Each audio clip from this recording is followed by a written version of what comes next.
La actividad de hace una semana, que por razones de tiempo hemos tenido que interrumpir en la parte tan atractiva también del debate. Así que hoy, si estamos de acuerdo, iniciaremos con las inquietudes de algunos de los que hayan venido la semana anterior o que estén hoy por primera vez acerca del tema.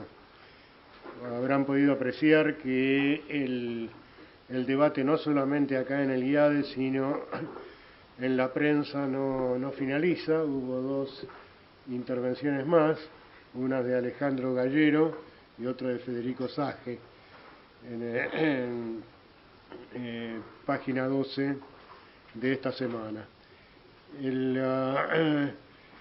Alejandro Gallero, y eso me voy a permitir pasar un aviso, hace su intervención sobre la base de un comentario de un artículo acerca del cártel de las cementeras que se publicó en Realidad Económica hace un tiempo. Y también apareció ese mismo comentario en Calle del Domingo. Por lo tanto, nuestros jóvenes expositores supongo que deben estar satisfechos de haber armado tanto revuelo. Y nosotros también muy satisfechos de que ese revuelo se hubiera armado en casa, ¿no? Bueno, entonces, no sé si ustedes, creo que me habíamos comentado que ustedes querían hacer una pequeña respuesta antes de que entremos al intercambio. Bueno, sí. Así que, rápido. Muy rápido. Hoy he sacado el arma acá. El arma asesina. No, un poco lo que... Bueno, me parece que se escucha. Sí. Un poco lo que nosotros queríamos redondear era alguna de las cuestiones que habían quedado flotando como posibles discusiones a raíz de los comentarios de Alfredo García en ocasión de nuestra presentación.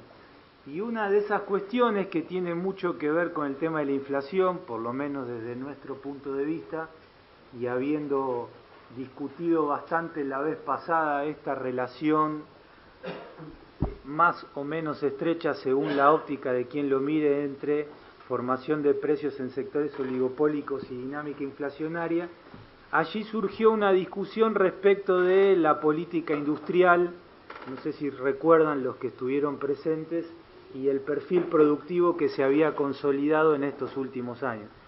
Nuestra visión plantea o separa en un enfoque que destaca la ausencia de cambio estructural vinculado a las falencias o los sesgos de la política o de los instrumentos hacia el sector industrial o de fomento productivo, y ahí en el contrapunto con Alfredo García él planteaba las virtudes del proceso de reindustrialización. Entonces nosotros trajimos algunos datos de otro trabajo que acabamos de terminar para mostrar un poco de cuál es nuestra postura al respecto y la vinculación con la inflación.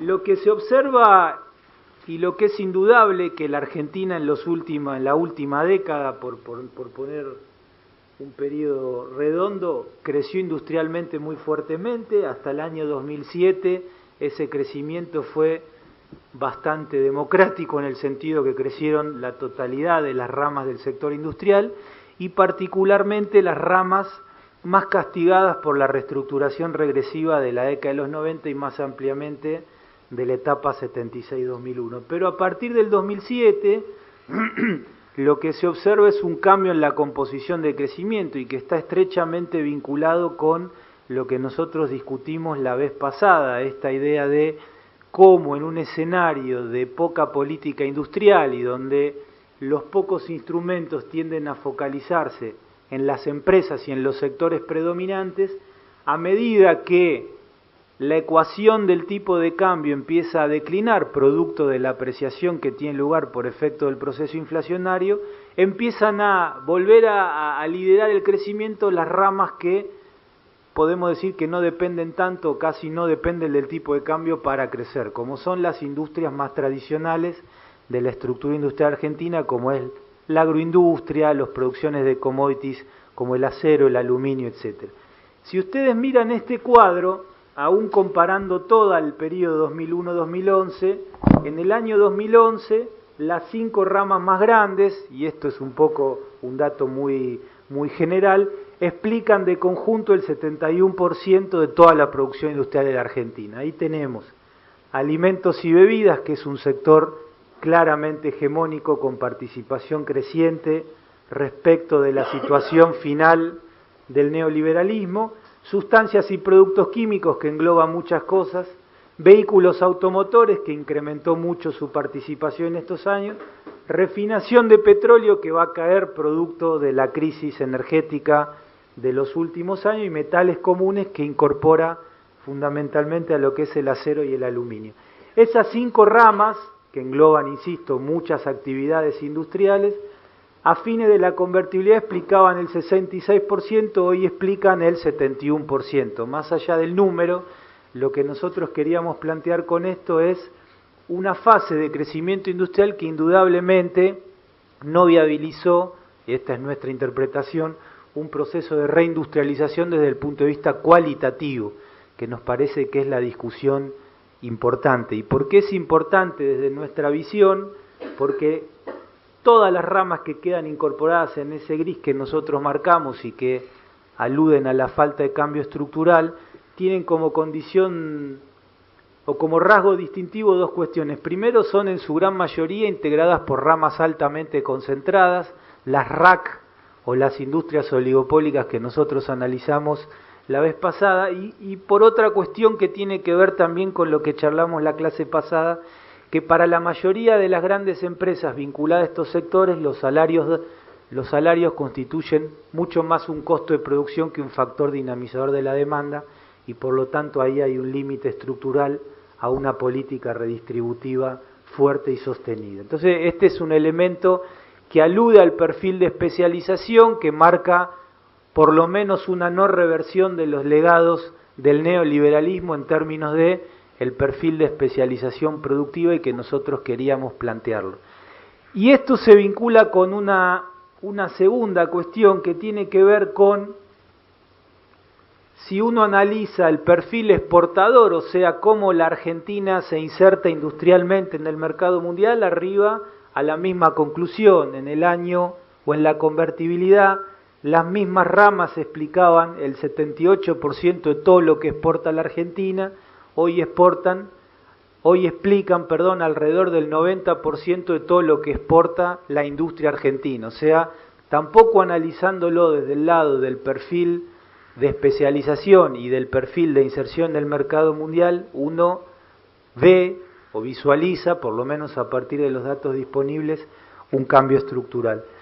Y el componente cualitativo de la no reindustrialización, si ustedes quieren, no esta fase de crecimiento industrial importantísima, pero que no deriva en un cambio cualitativo en la dinámica y en la composición industrial, tiene que ver con otra cuestión que se vincula con la casi total ausencia de políticas en materia de sustitución de importaciones, y este es un elemento que por lo menos para nosotros es muy importante de plantear. Fíjense cómo en realidad lo que denota la fase reciente de crecimiento industrial es la profundización de un rasgo histórico de la industria argentina, que es la dependencia tecnológica. Fíjense, en el año 2011 el conjunto de la industria operó con un déficit comercial de 7.300 millones de dólares, y este es un número que en sí mismo no dice nada, pero sí cuando uno lo abre sectorialmente se ve que la gran mayoría de las ramas industriales, sobre todo los segmentos más complejos y más vinculados a los actores más de tipo pyme, registran saldos comerciales fuertemente deficitarios, mientras que son un puñado de ramas, básicamente los metales básicos y sobre todo la industria alimenticia, las que sostienen o las que morigeran en parte el gran déficit que tiene la estructura industrial de la Argentina. Y este es un elemento a incorporar, por lo menos desde nuestro punto de vista, la discusión de la vez pasada, en el sentido de un ciclo de crecimiento industrial que, en la medida que no fue acompañado por políticas industriales activas, específicamente en el campo de la sustitución de importaciones,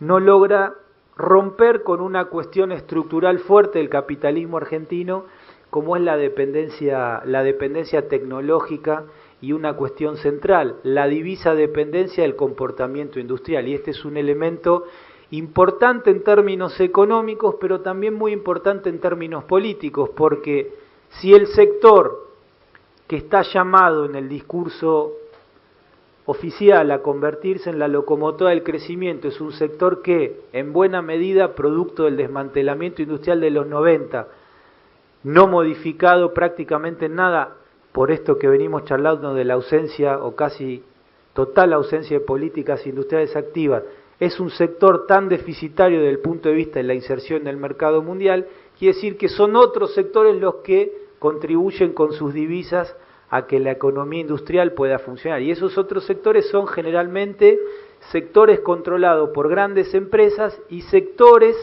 que tienen como rasgo común que tienen muy poca industrialización en términos de el perfil productivo, por lo cual la ausencia de cambio estructural en términos cualitativos también tiene que ver con discutir el poder de veto de las distintas fracciones empresarias en su vinculación con la dinámica económica y discutir también cuál es el esquema de ganadores y perdedores desde el punto de vista, si ustedes quieren, más estructural de la política económica que nos acompañó en la última década. Y hay un argumento importante que tiene que ver con que no se puede o no conviene hacer política industrial porque una parte importante de la industria argentina es ineficiente desde el punto de vista de la inserción internacional, por lo tanto es mejor, dado el superávit de algunos sectores, vincular la dinámica económica industrial con importaciones. Y el rubro crítico ahí es la política hacia los sectores o el tratamiento hacia los sectores de bienes de capital, donde básicamente lo que se está planteando generalmente es que es un sector ineficiente. Sin embargo, y en la medida en que es ineficiente, por lo tanto no es necesario hacer políticas industriales activas en el campo, fundamentalmente de la sustitución de importaciones. Sin embargo, de un trabajo que acabamos de terminar y que este cuadro es eso, nosotros hicimos la siguiente estimación de ver qué productos o en qué productos industriales del sector de bienes de capital la Argentina está importando bienes de capital que produce la Argentina con criterio de cierta competitividad. O en otras palabras, ¿en qué rubros o en qué segmentos o productos de la industria de bienes de capital la Argentina, en la medida que no despliega una política en materia de sustitución de importaciones, está desatendiendo la posibilidad cierta de avanzar en un proceso de sustitución? ¿Se entiende la idea? Esto es un índice que metodológicamente lo podemos explicar, no hay problema, pero lo dejamos. Cuanto mayor el índice, mayor la capacidad sustitutiva de la Argentina, o en otras palabras, a mayor índice, mayor la masa crítica existente como para encarar vía las políticas necesarias un proceso de sustitución. Y si ustedes se fijan, en el año 2011 la industria argentina tuvo en el sector de bienes de capital un déficit comercial de 8.000 millones de dólares, y es el rubro más deficitario desde el punto de vista de la balanza comercial de los sectores industriales de la Argentina, y de esos 8.000 millones, el 20%, o sea, los dos niveles superiores de índice, corresponde a producciones en las cuales en la Argentina hay masa crítica competitiva como para avanzar en materia de sustitución de importaciones. O en otras palabras, estamos hablando de que un 20% de ese valor, que sería aproximadamente 1.500, 2.000 millones de dólares, la Argentina se está perdiendo la posibilidad de avanzar en materia de sustitución de importaciones a partir de rubros que son dinámicos y más complejos que la estructura industrial más tradicional. O sea, un elemento para incorporar a la discusión y que tiene que ver con si hubo o no hubo cambio estructural y con las características de una política industrial o de instrumentos de promoción a la industria que por lo menos desatienden esta realidad concreta, efectiva y existente en el sector industrial. Y la otra cuestión, la otra y la última cuestión que quería marcar, fíjense cómo, y esta es una cuestión que tiene que ver con lo que charlamos la vez pasada, dentro del comportamiento del sector industrial en el conjunto, que sería lo que es la línea gris, ahí se ve el superávit y el déficit comercial de la industria entre el año 2001 y el año 2010, en realidad existen dos industrias bien distintas que tienen que ver con los perfiles sectoriales que estuvimos charlando. Mientras que el negro es el superávit de las 100 empresas industriales más grandes, lo que en los trabajos se llama la cúpula empresaria, el blanco es el déficit del resto del sector. O sea que es un crecimiento industrial sin cambio estructural que refuerza o que ha reforzado el proceso de concentración, como vimos a partir de las cosas que presentó Pablo la vez pasada, y que ha profundizado el poder de veto de los grandes capitales en tantos generadores de divisa. Entonces, nos parecía importante traer a colación esto para la discusión del día de hoy, porque la vez pasada se dio esta discusión respecto de si había habido o no un cambio estructural en el perfil industrial de la Argentina. Desde nuestro punto de vista es insoslayable el crecimiento, como también es insoslayable la ausencia de cambio estructural, y esto muy vinculado al proceso de concentración y de formación de precios que nosotros tratamos la vez pasada. Gracias. Pablo. Simplemente hacer un comentario y breve, así abrimos el debate, y para relacionar un poco lo que está diciendo Martín con lo que habíamos visto la reunión pasada. Lo que nos parece importante traer esto en esta reunión como punto de partida es que hay aspectos estructurales que inciden en el proceso inflacionario. Digamos, estamos en una situación en la cual hay una inflación que surge a partir de 2007 muy acelerada, que está motorizada por distintos variables y factores que vimos en la reunión pasada.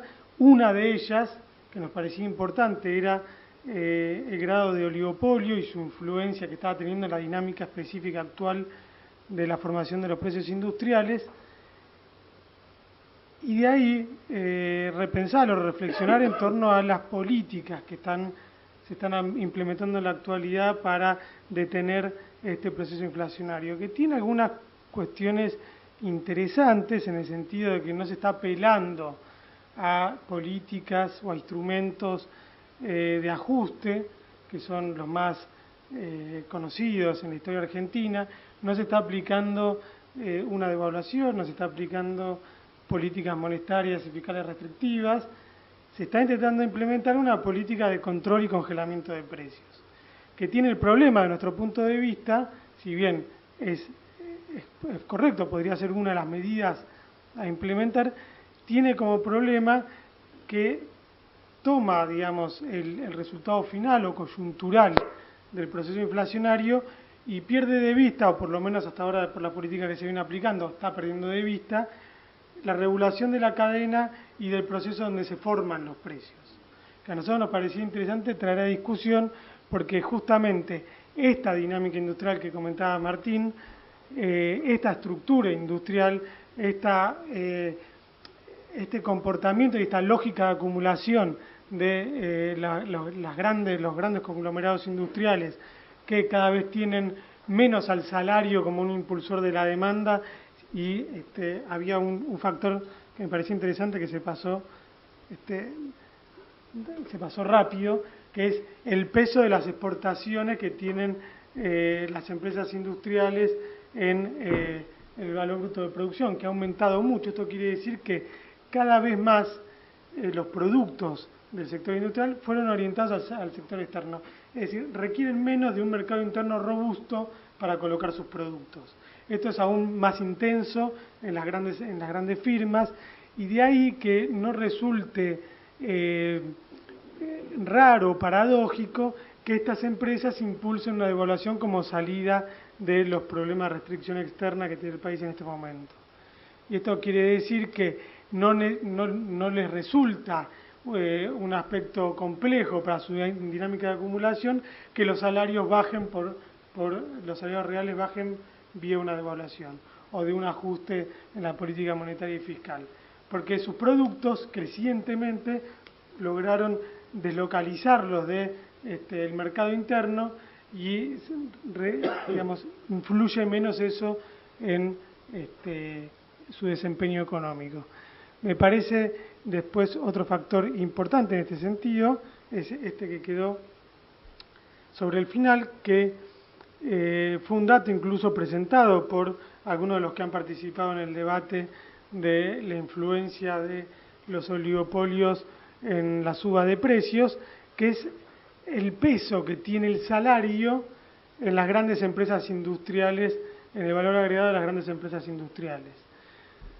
Esto lo han traído a cuenta de precisamente la situación o la visión de que la puja distributiva es la que está impulsando principalmente el incremento de precios, que puede ser un factor. Nosotros no lo desconocemos, puede ser un factor del proceso inflacionario, pero lo cierto es que en las grandes firmas industriales donde conviven los principales oligopolios industriales que nosotros analizamos, el peso del salario en el valor agregado es significativamente reducido.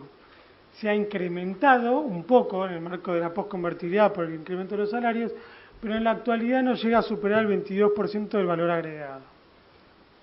Esto es una dinámica muy distinta del conjunto de la economía, en la cual el peso de los salarios en el PBI fluctúan en torno al 40% en la actualidad. Es decir, estamos hablando de un gran capital concentrado interno en la industria que, como vimos la reunión pasada, sus elevadas ganancias no las destinó a la inversión, tampoco les aumentó, les presionó por vía costos el aumento de los salarios y han tenido una práctica en promedio o en la mayoría de los casos en las cuales han subido los precios por encima del promedio industrial.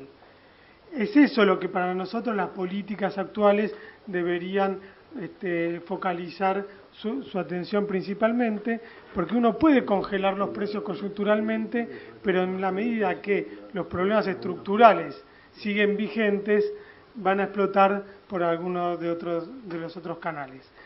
Y eso nos parecía interesante, por eso esta introducción de cuál es la situación estructural en la industria y su vinculación con la formación de los precios industriales y el incremento de los precios industriales en el periodo 2007 en adelante. Abrimos ahora el debate. Sí, gracias por las intervenciones. Bueno, aquí estaba conversando con Martina acerca de si recogíamos todas las preguntas para hacer después un conglomerado o lo hacíamos una por una. Quedamos, por lo menos aquí en la mesa, de acuerdo que será una por una. Les pedimos a los que deseen intervenir que, si quieren hacerlo, nos digan el nombre y la institución o la universidad o el establecimiento al que pertenecen, y dejamos entonces, si continuamos con el martes pasado, que interrumpimos en el momento del debate con los asistentes. A ver, ¿quién tira el primer punto de inflación? Por orden en que yo los vi, hay un previo. Francisco, por favor. Bueno, ¿qué tal? Mi nombre es Francisco Abramovich y soy economista de la UBA y ahora estoy trabajando en el Ministerio de Turismo, un poco relacionado con esto, pero seguí con atención el debate y tenía algunas preguntas para hacer. Primero, rescatando un poco del debate que se dio a través de Cash, quería que ustedes me pueden aclarar un poco cuál es el canal, digamos, que ustedes tienen en mente a través del cual la oligopolización no es una suba discreta del nivel de precios, sino llevaría a un proceso inflacionario, que eso no me quedó claro completamente. Discúlpenme si ya lo aclararon, y sé que supongo que lo aclararon, pero ¿por qué esto llevaría a un proceso inflacionario atendiendo a los comentarios que hacía, no me acuerdo cuál de los críticos, creo que Crespo y Fiorito, que rescataban esta cuestión de que ante distintos niveles de oligopolización de distintos países y condiciones parecidas ante el crecimiento de la demanda agregada, incluso de cuestiones de puja distributiva, los niveles de inflación son distintos. Después, una duda que me queda ante esto anterior es, no me es tan claro tampoco que ver que la suba de precios de algunos sectores, conjuntamente con un índice de concentración de esos sectores, me muestre que ese sea el canal. Yo lo hablé con Pablo la vez pasada, y que ese sea el canal causal. En todo caso, o sea, estamos hablando de sectores, fundamentalmente los que principalmente se mencionan, que son los de aceites y harinas, refinación de petróleo y metales básicos, que son sectores que son, o sea, estructuralmente concentrados, donde las economías de escala son muy importantes, y entonces yo obviamente voy a ver en esos sectores mayor nivel de concentración que el resto de la economía, y al mismo tiempo son sectores muy afectados por los precios internacionales, como mostraron ustedes, y por otros factores en los cuales el precio va a subir, porque yo, asimismo, la estadística me muestra la variación punto a punto, y yo no veo el impacto, digamos, de la oligopolización en lo que sería el proceso de dinámica inflacionaria, sino en la variación de nivel.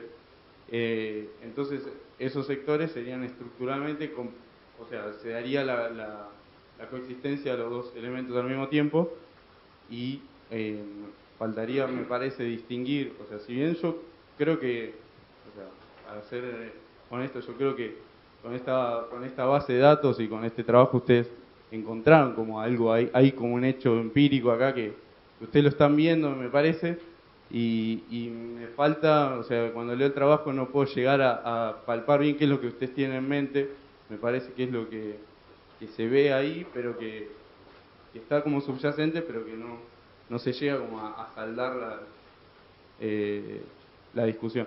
Y después otra cosa que, si bien, o sea, no es subsanable, pero me parece que es importante, o sea, que el hecho de los precios, usar precios relativos, o sea, me parece que habría que explicar un poco más por qué el uso de los precios relativos es mejor al uso de los precios absolutos, porque qué estaría subsanando, porque de hecho se detecta a partir de 2007 una estabilización de los precios relativos que sería completamente compatible con la intervención del INDEC y con la estabilización de otros números.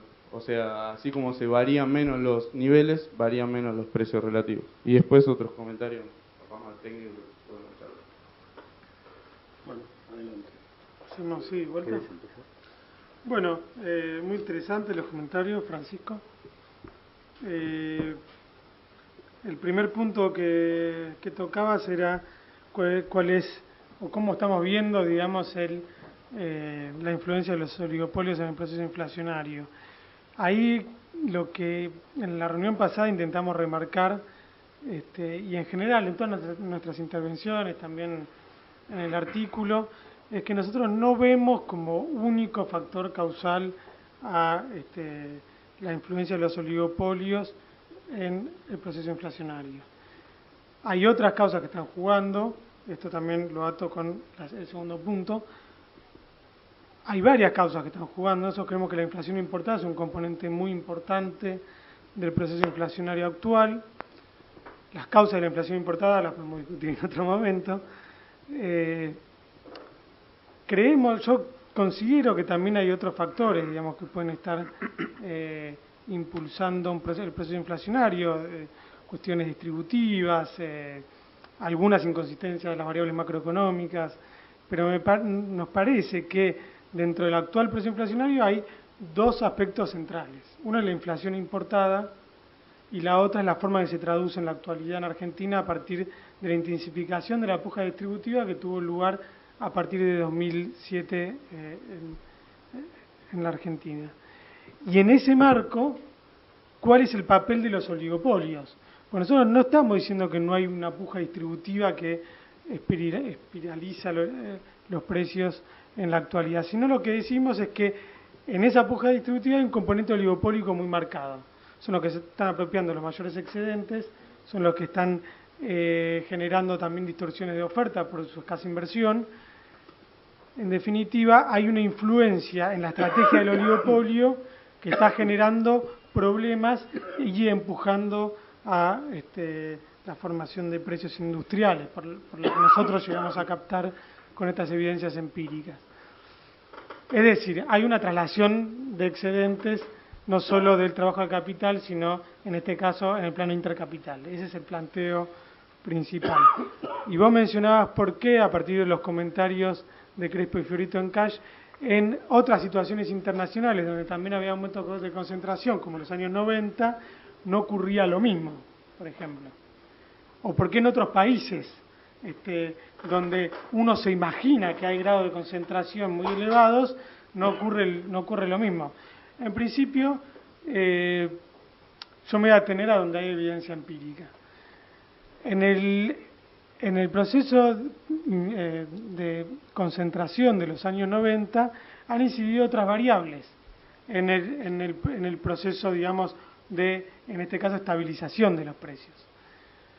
Principalmente tienen que ver con salarios planchados, que no es la misma situación estructural que hoy vive Argentina, y por otro lado también un tipo de cambio, una paridad fija en 1 a 1, que establece una, digamos, cuasi igualación del precio local al precio internacional.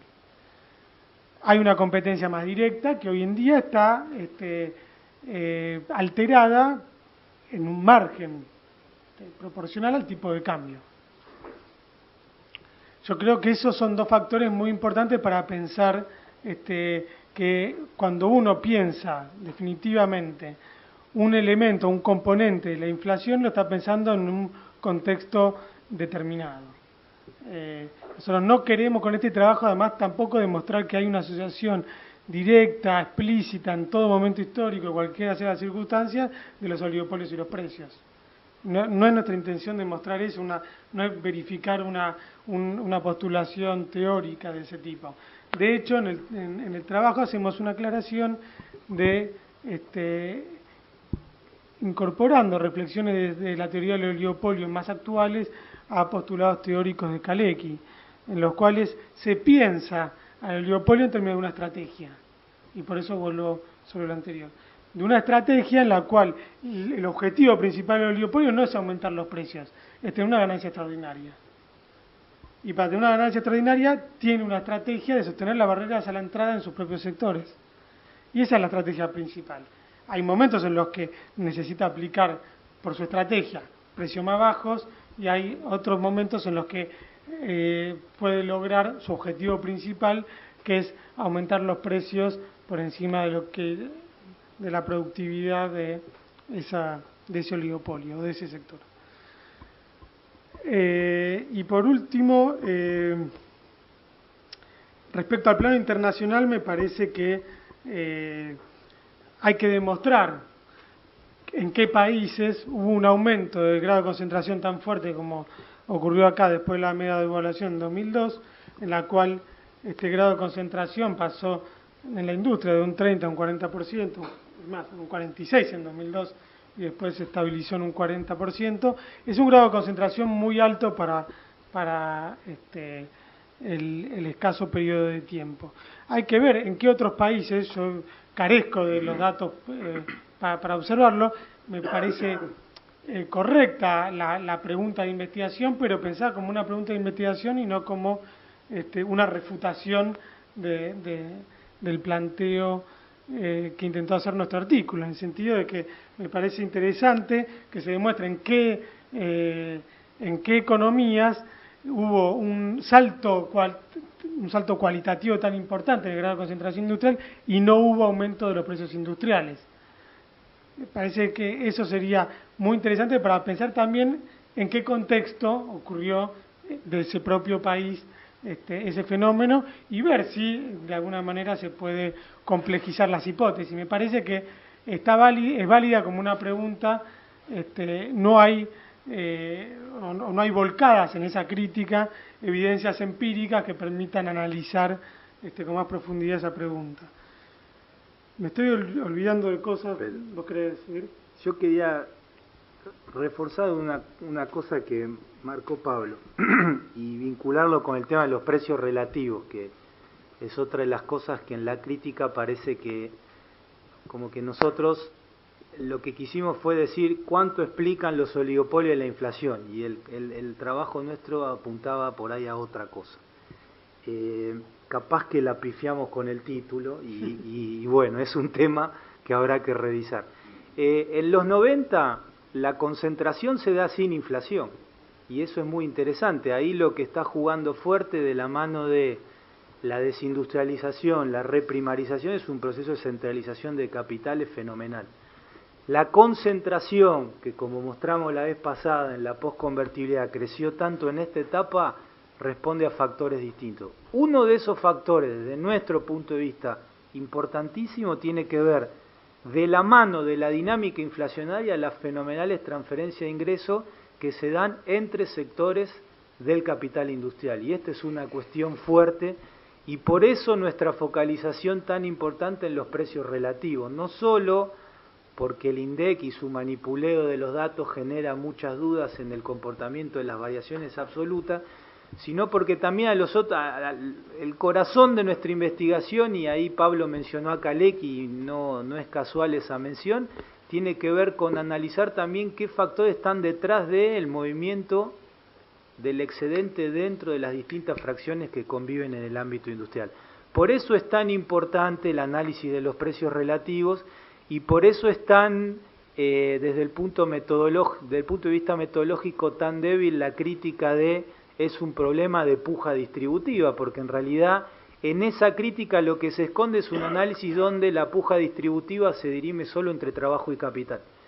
Y en términos más políticos, lo que me parece que hay que también discutir es cuáles son los criterios de intervención que se siguen de esas caracterizaciones. Porque si vos estás diciendo que en la concentración, en la concentración hay un problema de movimiento de excedente dentro de las distintas fracciones del capital industrial, te vas hacia algún tipo de intervención en materia de cómo contener los problemas, y si vos decís que el problema es solo la puja distributiva, en un escenario, y este gráfico es muy importante en ese sentido, en el cual el salario no representa nunca más del 22% del valor agregado en las grandes empresas que están impulsando el proceso de concentración, te lleva a decir que los salarios pueden crecer en línea con la productividad o que hay que contener las demandas de los sindicatos, que es cristalizar o sostener este nivel de distribución del ingreso que es bastante regresivo desde el punto de vista de la relación trabajo-capital. Entonces, me parece importante enfatizar esto por tu observación y por lo que nosotros queríamos plantear. La concentración alude a, o tiene que ver en los dos momentos de la economía argentina con procesos totalmente diferentes. En los 90 opera predominantemente un proceso de centralización de capitales muy marcado. En la etapa reciente operan varios factores, como nosotros vimos la reunión pasada, pero un factor importante que nuestro análisis yo creo que por lo menos arrojó evidencia empírica para demostrarlo, es el movimiento de excedente dentro de las distintas fracciones del capital. Y ese es un elemento que empuja el proceso inflacionario inevitablemente. Entonces es importante discutir esta cuestión, porque generalmente dentro de las visiones de la heterodoxia tiende a predominar la puja distributiva entre trabajo y capital. Insisto con esto, a veces de eso se terminan derivando prescripciones de política bastante ortodoxas, que es básicamente o que el salario se mueve en función de la productividad, con lo cual la apuesta de fondo es sostener este nivel de inequidad distributiva, o contener las demandas de los sindicatos. Alejandro, por favor. Yo no voy a hacer consideraciones de fondo, digamos, primero porque... Perdón, Alejandro Rosman es nuestro presidente honorario. No me da más viejito de lo que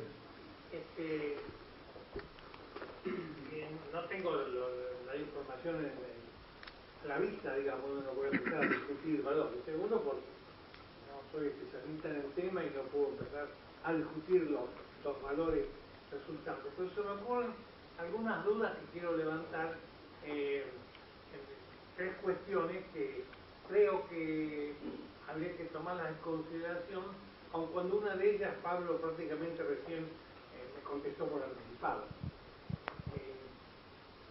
Yo cuando leí el trabajo y después leí la contestación, digamos, me surgió que los dos pecaban de algo.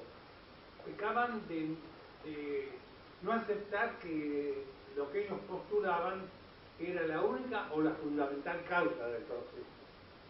Aparecían ambos levantando posiciones muy absolutistas en términos de hacer descansar el fenómeno inflacionario en las evidencias teórico-empíricas que habían desarrollado en los textos. Recién tanto Pablo como Martín aclararon bien que de algún modo excluyen otras dimensiones del fenómeno, sobre las cuales sí me quería referir en alguna medida. No hay estudios, bueno, los conozco y es muy difícil hacerlo, por otra parte, que excedan lo que se ha escrito en las contribuciones. Una con respecto al rol dominante en el mercado de formas no perfectas de funcionamiento del proceso productivo que determinan elevaciones arbitrarias de los precios por arriba de aquellos que trabajan bajo condiciones más competitivas o del precio o de los procesos medios de la economía, que es lo que ustedes plantean. La contestación a lo que ustedes decían es que hay puja. Bueno, claro que hay puja, pero también es muy difícil comprobarla, incluso cuantitativamente. ¿Cómo comprobamos que el zapatero de Remendón de la vuelta de mi casa elevó el precio de 25 a 50, como usualmente en servicios, sobre todo ha ocurrido, porque tiene que pagarle más salarios a quién, si trabaja solo, ¿no? Es muy difícil fundamentar la cosa. Yo creo que hay que agregar por detrás de todo este escenario un problema cultural, que si no se lo agrega queda un poco fría la cuestión, queda un poco extraída por afuera del funcionamiento real del sistema de relaciones sociales en la sociedad argentina desde 1945 en adelante. Y es el fenómeno de la imitación.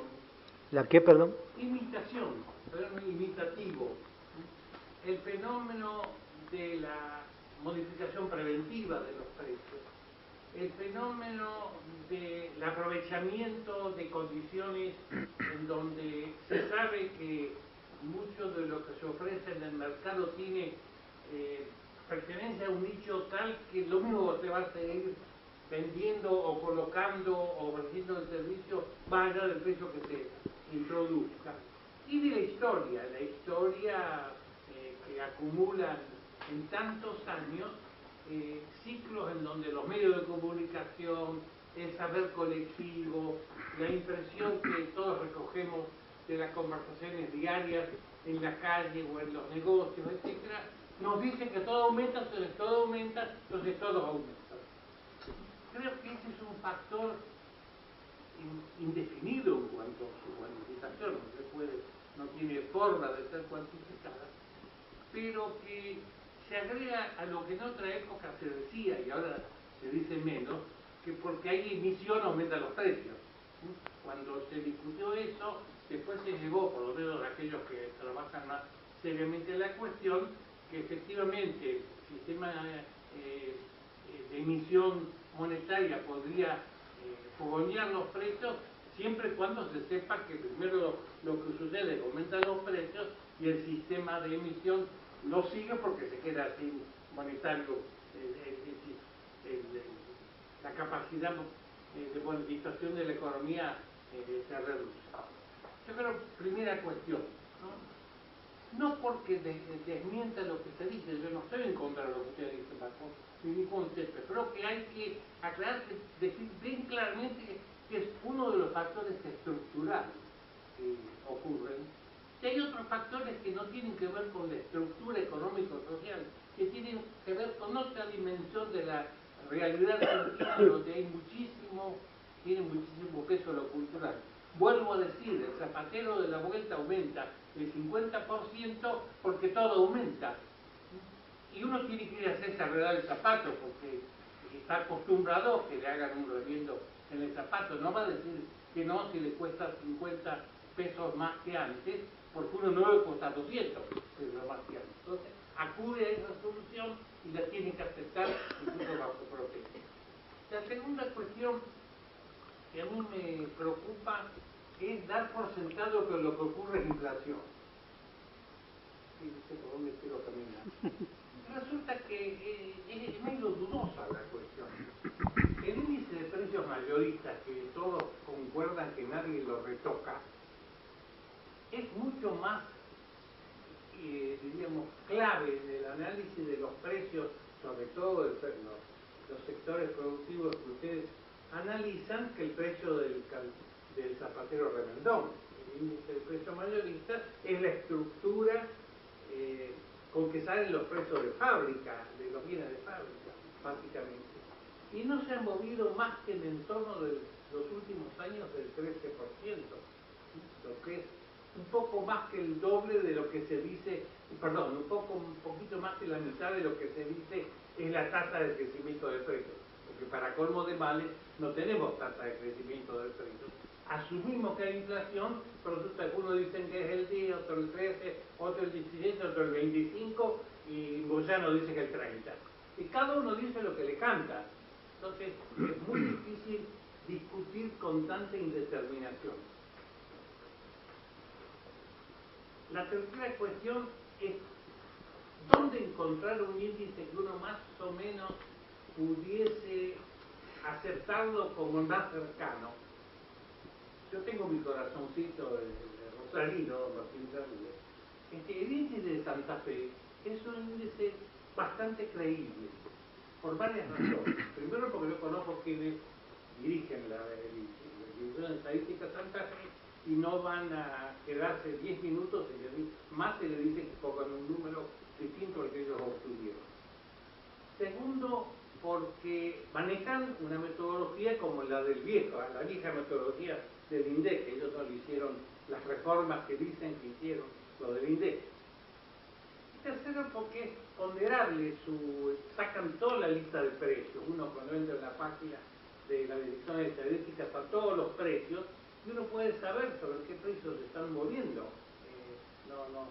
No pueden engañar al lector poniendo un porcentaje que no tiene que ver con la realidad, porque la realidad la están transluciendo con la información. Y el último año, el año 2012, les dio 17,7. No es ni muy ni tan. Pero lo interesante es lo que va dando este año. En los 3 primeros meses ha dado un promedio de 0,9, que dice que al año más o menos estaría en el 12%. Entonces, ahí uno se cae de espaldas, porque ¿qué sucedió para que ellos vieran el índice de 17,7 y por qué ahora les da esa cifra? Les aseguro que han tenido, los que querían echar, los que querían matar a los tipos, Diccionario y compañía, a despecho que son del FAP, los de la provincia de Santa Fe, y ellos también acusan públicamente, yo lo he leído en los días de Rosario, de que están malversando los datos porque quieren hacer el favor al gobernador para no dar aumento de sueldo a los maestros y a los empleados públicos provinciales. Es verdad lo que estoy diciendo, no es un chiste. Y si vas a Rosario, todo el mundo que está en esa situación te lo va a comentar. Quiere decir que yo creo que habría que empezar a discutir la cuestión sin descartar todos los trabajos y los análisis que se hacen, pero acordando que finalmente la variación de precios en la Argentina es como aquel chiste que se decía hace años, que hay 3 tipos de países en el mundo, ¿no? Y la Argentina, Japón, Estados Unidos y la Argentina. es muy propio de nuestra cultura inflacionaria. Hay una cultura inflacionaria instalada con tanta fuerza que es muy difícil, si hay inflación del 1% anual, convencer a la gente que el 1% anual es real. Es muy difícil, hay un margen de duda permanente. Entonces me parece útil, con esto cierro, perdón, que se hizo largo, seguro que largo, que 17 todos minutos. los aportes son valiosos, pero hay que recordar que es una parte del todo, nunca el todo. Yo creo que los trabajos que ustedes no hacen me interesó muchísimo, tampoco leí lo que les contesté antes y también puede ser efectivamente. Y después alguien me da el índice del zapatero y decir, también sucede eso. Y creo que eso es lo que me queda como resultado final. Gracias. Bueno, antes de contestar, tenemos dos anotados más, está Nicolás y el compañero allá, y dos compañeros de la tercera fila, 4, así que adelante los expositores. ¿Nosotros? Sí, con el comentario de Alejandro. Bueno, como siempre es lindo escuchar las cosas que usted dice, Alejandro. Creo que no hay mucho para responder, solo para seguir pensando. Perdón que estoy medio resfriado. Nosotros en el trabajo y en nuestra discusión hicimos como un esfuerzo muy grande por aclarar que la inflación es un fenómeno que responde a muchas causas y que nosotros íbamos a trabajar una de esas causas, que era el tema de la concentración.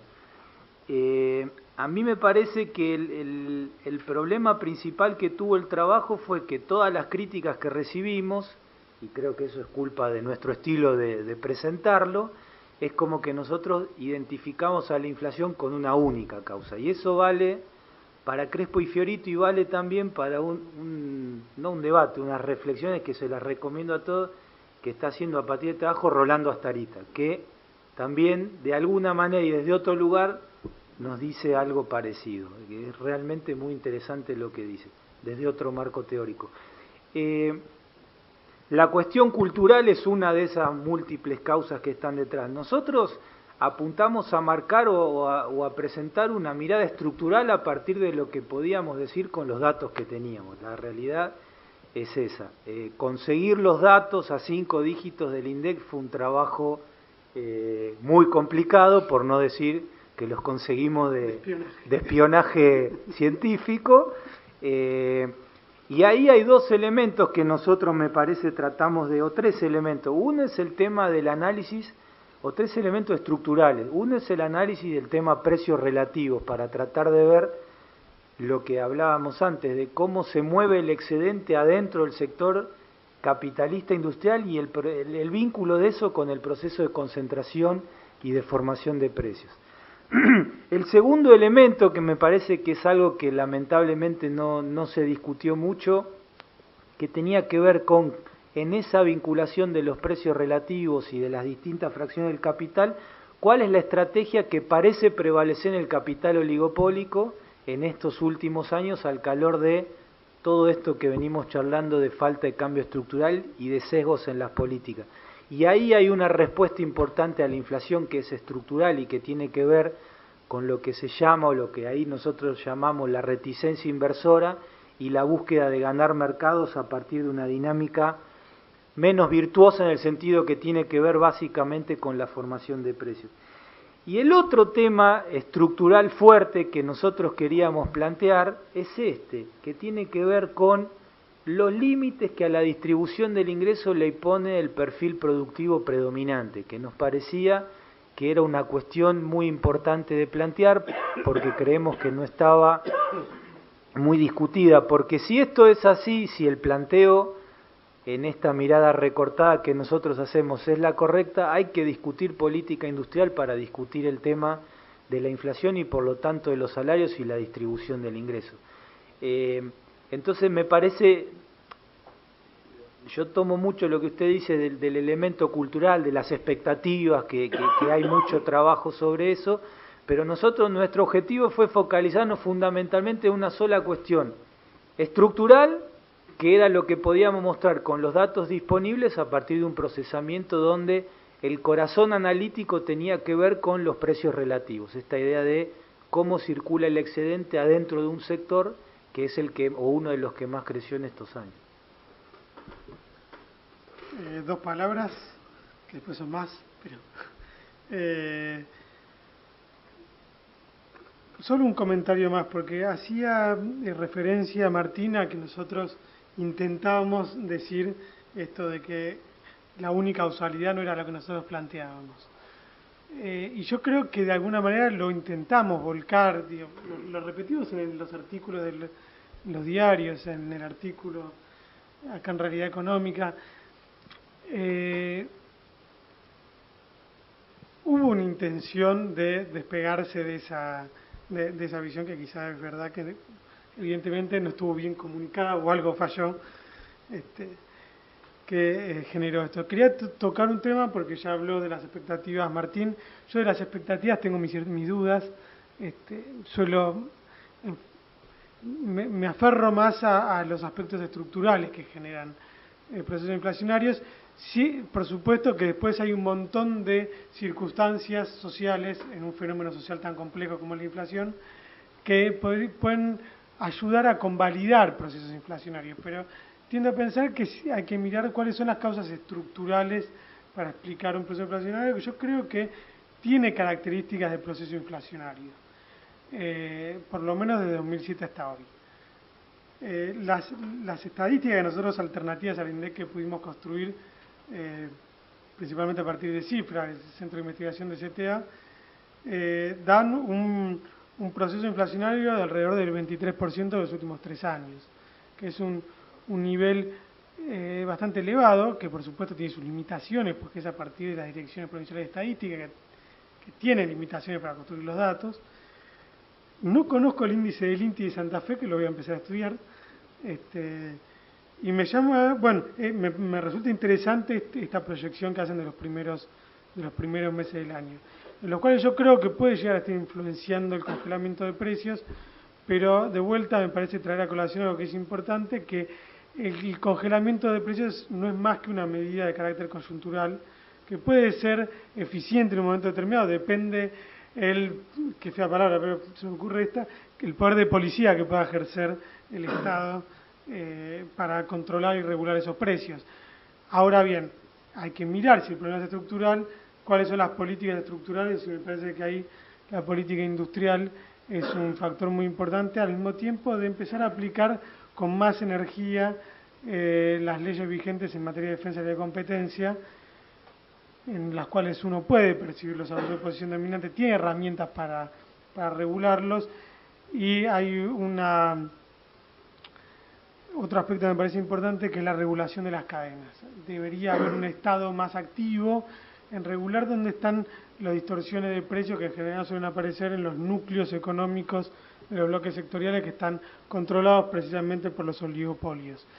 Me parece que eso es importante. Hay un ejemplo que me parece interesante traer a colación, que es el de los precios de gasoil que les aplicaron a las empresas de transporte, que fueron denunciadas por las propias cámaras de que eran precios más elevados a los precios que estaban vigentes en las estaciones de servicio. Y me parece interesante traer a colación no por el hecho en sí mismo, sino por cómo cómo saltó a la escena o a la agenda del Estado a partir de una denuncia de la Cámara Empresaria, y no de un Estado que sea más inteligente y más regulador, más eficiente en poder analizar los sectores y dónde están los problemas estructurales, más allá de lo que puede generar después otras variables y entre otras las expectativas. Sí, incluso, con esto se ha dado casos donde en algunas cadenas agroindustriales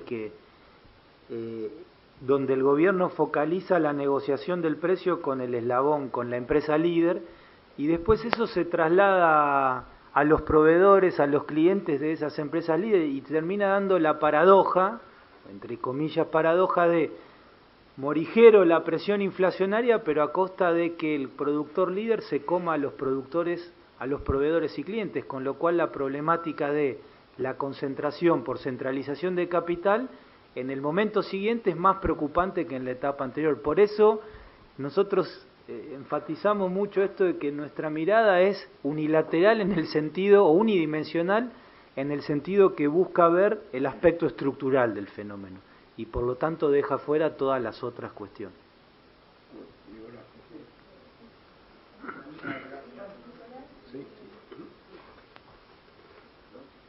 No, Nicolás,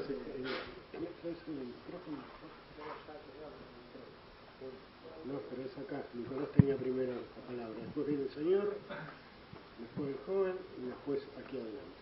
Bueno, ¿qué tal? Soy Nicolás, soy economista de la UBA, becario del CEIL y también miembro de acá del IADE. Primero, obviamente, felicitarlos por el trabajo y por la difusión. La verdad que es debe estar bueno que salga tanto revuelo de lo que uno escribe, ¿no? Que por lo menos sentir que uno lo han leído mucho, por lo menos desde este lugar está bueno.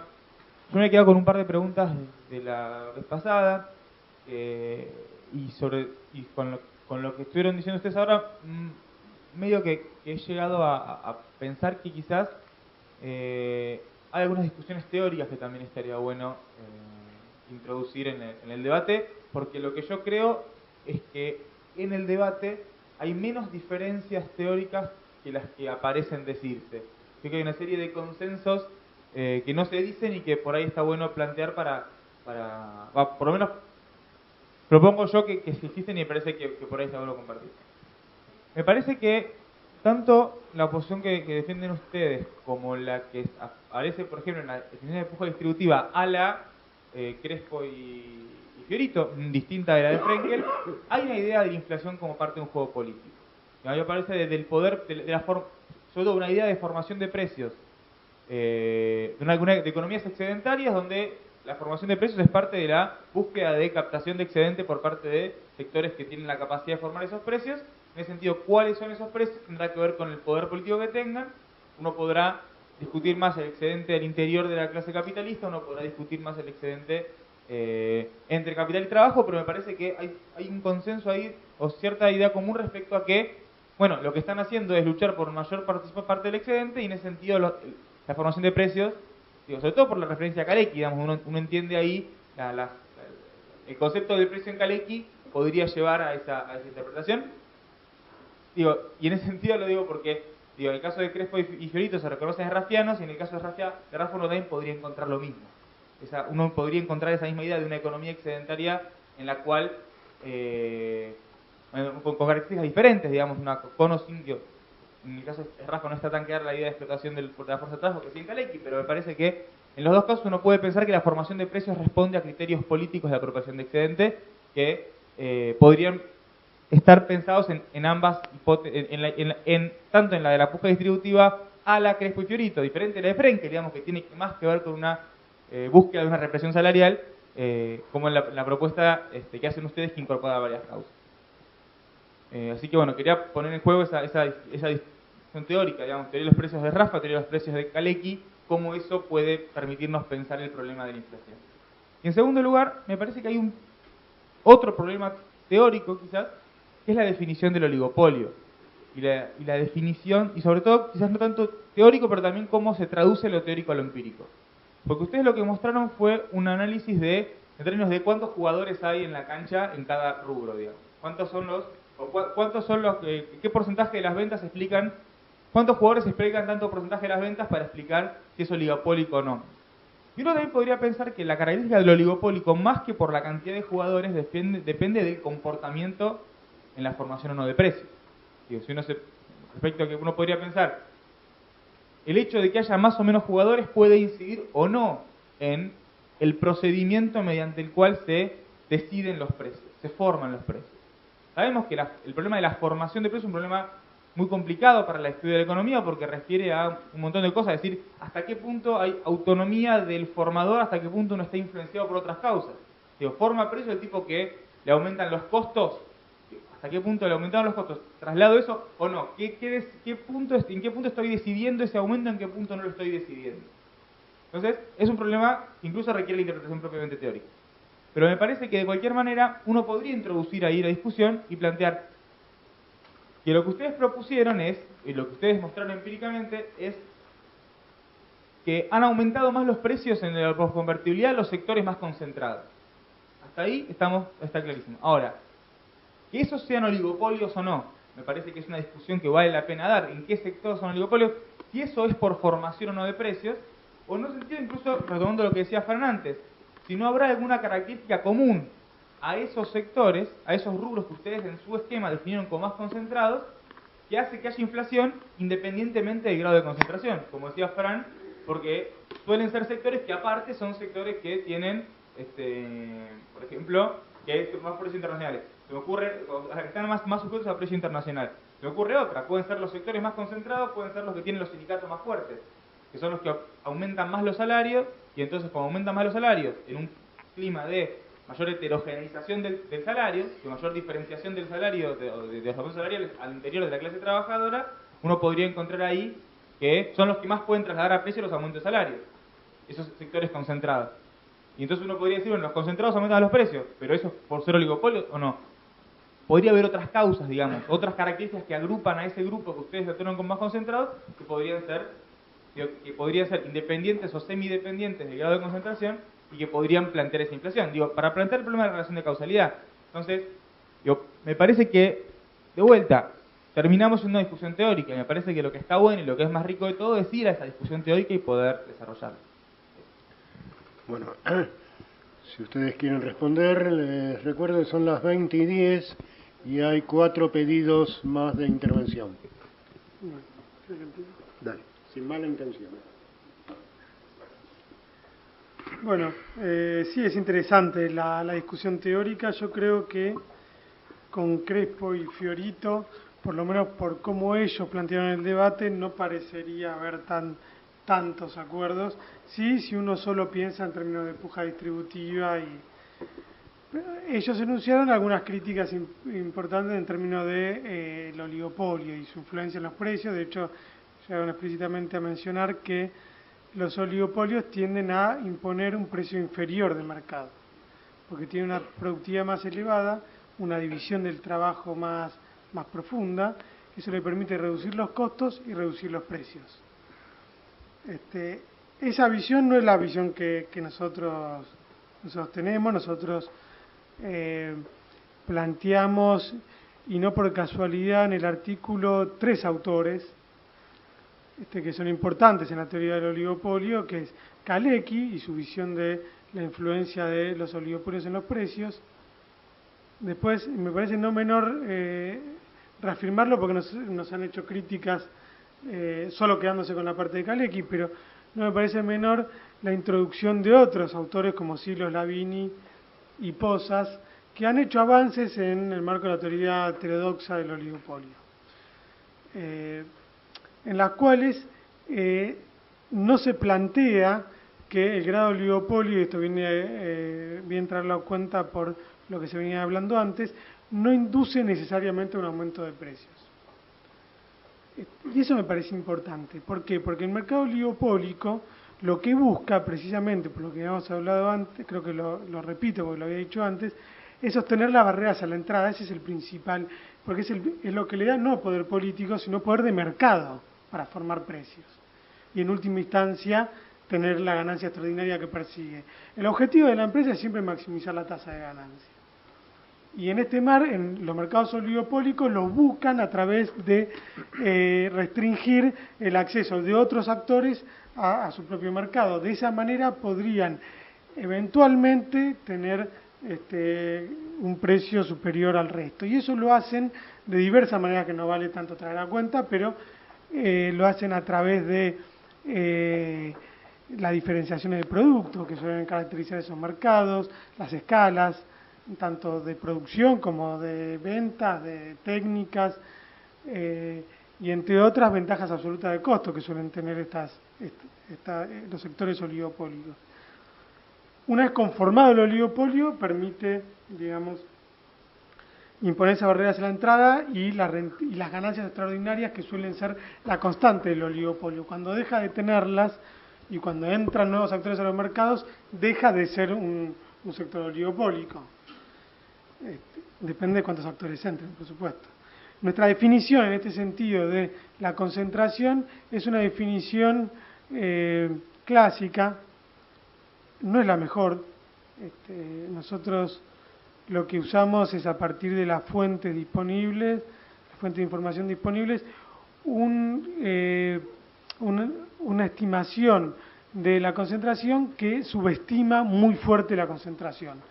Porque nosotros lo que medimos es el peso de las plantas industriales, las 8 primeras plantas industriales, fábricas, en la producción de esa rama. No estamos tomando unas dimensiones superiores que son muy importantes, como el nivel de la empresa, que por supuesto puede tener varias fábricas, o el nivel del grupo económico, donde se toman las decisiones de carácter oligopólico, que muchas veces incorpora a muchas empresas o a varias empresas. De todos modos, es una medida tradicional. Vos podés decir, bueno, pero eso me determina comportamientos oligopólicos. Yo creo que dentro de lo que uno puede acceder de un punto de vista empírico, y está bueno lo que vos mencionabas de la traducción de la teoría a la empiria, que siempre es compleja y tiene muchas mediaciones, es a lo máximo que se puede acceder para ver los niveles de concentración. Después hay que estudiar, por supuesto, cuál es el comportamiento oligopólico, que no siempre se lleva, digamos, a las cuestiones teóricas de que aumentan de que formaron los precios por encima de sus costos o de un caso para traer a colación acá es el de los vehículos automotores. La industria automotriz es un mercado oligopólico, tiene comportamiento oligopólico, y en la actualidad no incidió, digamos, en una suba de precios por encima del promedio. Y hay otros dentro de la industria, dentro de la gran industria automotriz, el sector de neumáticos no ha aumentado los precios por encima, ha aumentado los precios por encima del resto, pero ha tenido una fuerte presión de la inflación importada, porque ustedes saben que la industria del neumático tiene dentro de sus principales insumos al caucho natural, que es un derivado del petróleo. Hay evidentemente mucho para estudiar esto. Lo que efectivamente nosotros pudimos concluir es una primera aproximación que abre, por supuesto, muchas preguntas de nueva investigación, que son creo las que hay que estudiar, pero me parece que en el plano de el marco teórico han sido un poco injustos en volcarnos simplemente a la visión calequiana sin mostrar otros aspectos que nosotros metemos, que no son mediaciones o aportes menores para tener en cuenta el comportamiento oligopólico y la formación de precios. En eso, lean lo de Astarita, que es interesantísimo, que Astarita dice que es Crespo y Fiorito y el enfoque nuestro es lo mismo, pero que no nos damos cuenta, digamos, como que discutimos sobre lo mismo a partir de una concepción teórica parecida, y a mí me parece que eso no es así. Y insisto con esto, ¿por qué aparece tanto Kalecki en nuestro trabajo? Porque nosotros la puja distributiva la pensamos entre trabajo y capital, pero también, y en este trabajo, fundamentalmente entre fracciones del capital. Entonces me parece que no solo la noción de puja distributiva que tenemos en el trabajo y que surge de esa crítica es distinta, y ahí tomo lo que decía Alejandro, cuando uno dice es la puja distributiva no está diciendo nada, cuando dice la inflación es por puja distributiva no está diciendo nada en términos de análisis, pero sí está diciendo mucho en términos de intervención, por lo tanto está diciendo mucho en términos de criterios políticos, cuando el problema es la puja distributiva. Y ahí no tengo tan claro que la postura final de esta gente sea muy distinta a la represión salarial de Frenkel. Entonces me parece que es un tema para discutir. Y lo otro del recorte analítico, que como bien decía Pablo, es de mínima la forma en que nosotros medimos la concentración, pero es la manera en que nosotros, amparados en una larga tradición de investigación, que Daniel Aspiazu, que homenajeamos la vez pasada, fue uno de los padres fundadores y difusores de esta idea, es la que te permiten las estadísticas disponibles. Y yo creo que hay una cuestión que sí permite ver el enfoque nuestro o tira coordenadas para pensar, el enfoque este de la concentración mirada como nosotros la recortamos en el trabajo, que es que te permite pensar las estrategias de acumulación de las fracciones empresarias dominantes. Y cuando vos de eso concluís que hay algo de esa estrategia de acumulación que termina imponiendo un límite en términos de distribución del ingreso y por lo tanto en términos de el perfil de especialización predominante como un límite estructural a la redistribución, me parece que es una cuestión interesante, no solo en términos analíticos, sino también que te permite llegar a conclusiones políticas interesantes. Que lamentablemente cuando se terminan tergiversando mucho nuestros argumentos, nosotros con Pablo nos pasamos más tiempo diciendo lo que no quisimos decir en el trabajo que discutir estas cuestiones. Entonces a mí no me importa si yo pienso lo mismo que Crespo y Fiorito, y creo que a Crespo y Fiorito le debe importar muy poco si nosotros pensamos lo mismo.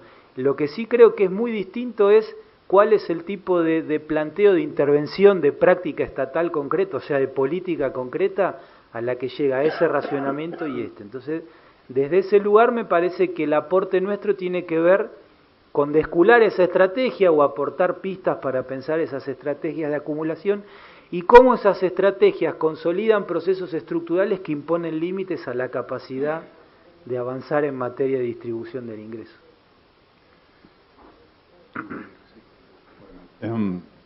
Yo soy Jorge Molinero, soy economista en la institución en donde practico la economía, en la Comisión de Economía de Carta Abierta, pero hablo a título personal. Es muy interesante el trabajo que han hecho ustedes, porque, digamos, es una especie de bomba que tira esquirlas por todos lados y genera nuevas discusiones en distintos ámbitos.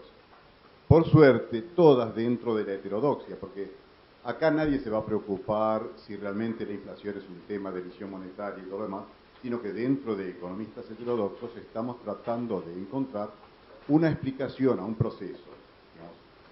Es cierto, ustedes han hecho una especie de simplificación en el título, con eso nos mataron. Oligopolio a inflación.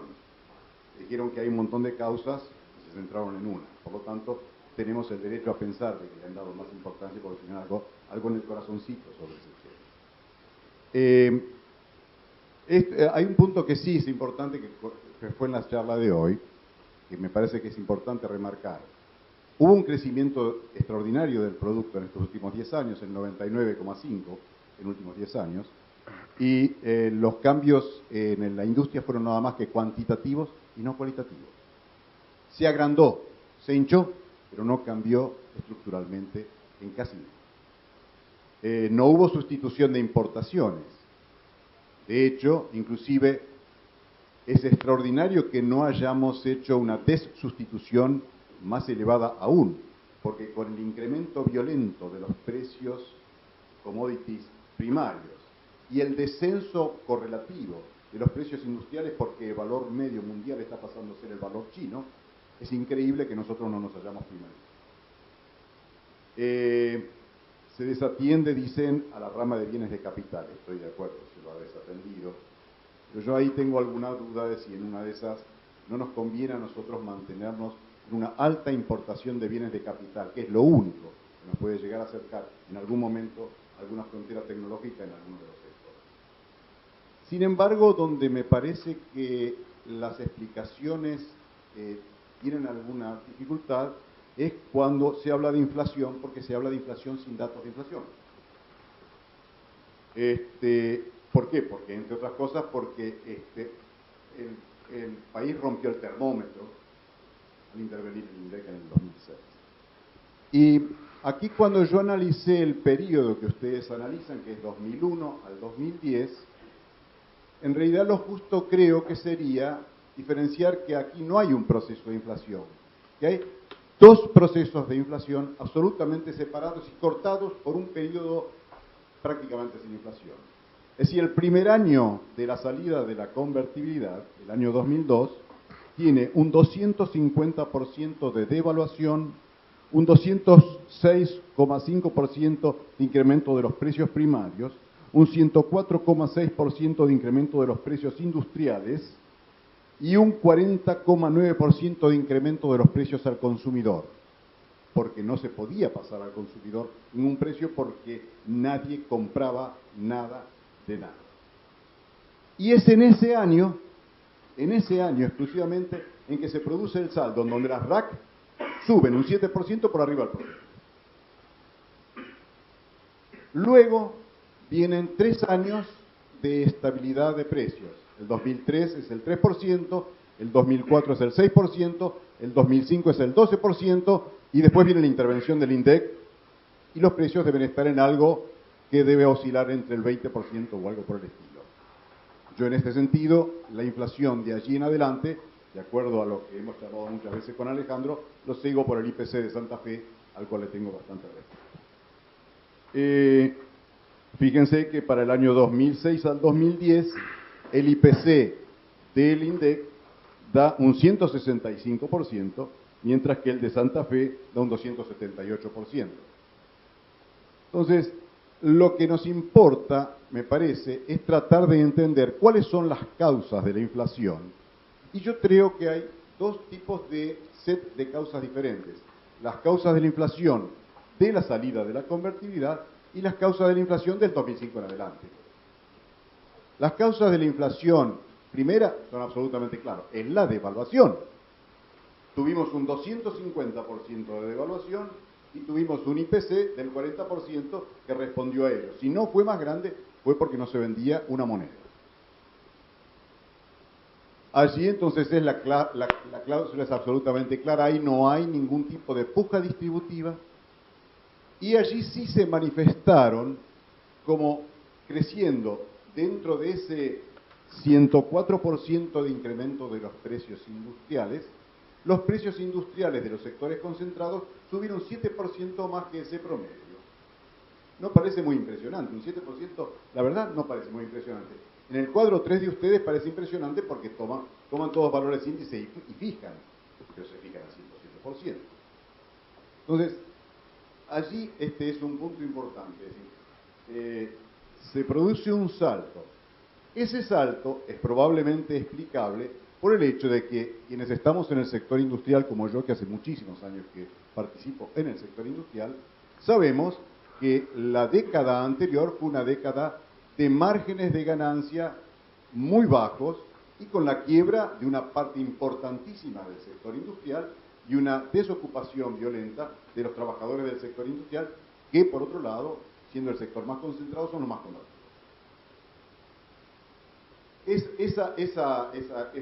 Esa característica ha hecho de que cuando se produce una devaluación del 250%, se recupera el margen unitario con subidas de precio más que proporcionales.